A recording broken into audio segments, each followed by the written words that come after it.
I sat at the back of the class. I sat at the back of the class for a specific reason. I sat there for as long as the teacher didn't force me to do nothing or put no pressure on me, but less did they know I had an issue.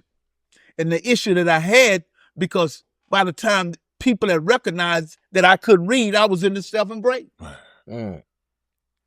So I was pushed through I was pushed through elementary school because what I had by sitting in the back of class and going to sleep, I had what you call somebody that didn't cause no trouble. Right. So the teacher allowed me to lay on my head on the desk. But, if the teacher would have questioned me at that time, she would have found out why I went to school and went to sleep and went at the back of there because I couldn't sleep at home. School had been my comfort zone to get out that troubling household that I was at with my daddy that was acting up and causing havoc in my house. So they pushed me all the way to the 6th, 7th grade. And by the time I got to the 7th grade, I had a teacher that really cared at Dick Dowling Middle School. Yeah. And the teacher that really cared put what in front of me what I was afraid of. She put a book in front of me. Mm-hmm. And when she put that book in front of me and put them words and put me in the front of my peers and asked me to read the book, I came up with what most young people do. I told a quick damn lie. Right.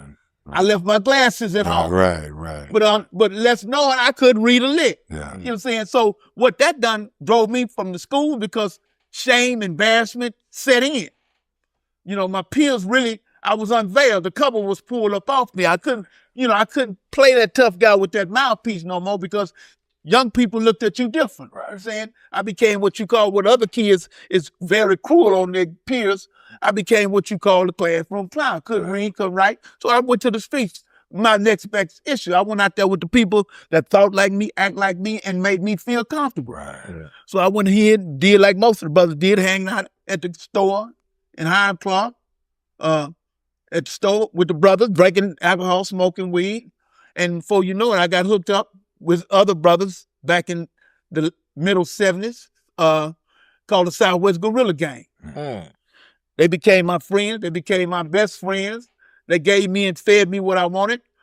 They made me feel accepted, gave me what you call street power because they built me up in a way that I didn't feel about myself because my self-esteem about myself was very low because I had to go home every day pretending I went to school, even though I said I had a mother that would allow me to come in the house because she put some say, if you ain't gonna go to school, you have to at least get a job. So at least I went out said telling her that I'm trying to get a job. But I knew that the brothers had some other things for me in mind at that time. So we went to street, somebody introduced me to a thing called a pistol. You know what I'm saying? Man. And when he introduced me to that thing called a pistol, I did like most brothers. I felt like I was 10 foot tall and 800 pounds.